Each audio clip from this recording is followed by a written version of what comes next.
Hadassa, qui est devenue Esther, est une femme spirituelle, très spirituelle. Elle a compris que le spirituel devait l'aider. Parce que la situation dans laquelle elle était coriace. Comment partir d'être une fille qui ne connaît même pas la culture parce qu'elle est étrangère, immigrée et orpheline en plus, elle n'avait presque rien pour elle. Mais tout ce qu'elle avait, d'abord, c'était la foi en Dieu. Elle croyait que Dieu pouvait l'aider. Elle avait la foi, elle était dans la prière.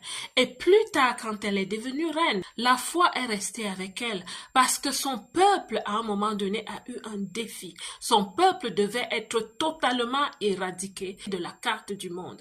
Mais elle a posé des actes de foi. Elle a demandé à son peuple de prier pour elle, de prier avec elle. Et à un moment donné, elle s'est levée, elle a posé un acte de bravoure dont je vais vous parler plus tard.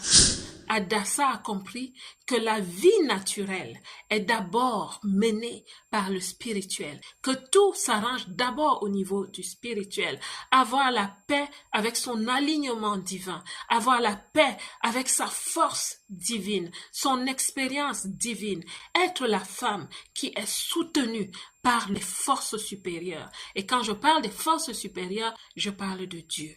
Et quand nous sommes dans la diaspora, parfois, on a l'impression qu'on n'a rien, on n'a personne et parfois même qu'on n'est rien.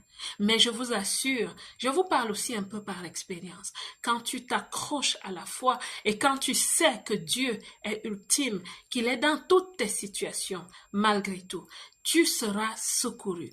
Donc, pour Esther, c'était l'une des clés. Elle a compris qu'elle avait besoin de la main extrême, la main forte et toute puissante de Dieu pour mener à bien son projet. Une autre qualité de la reine Esther, c'est le courage.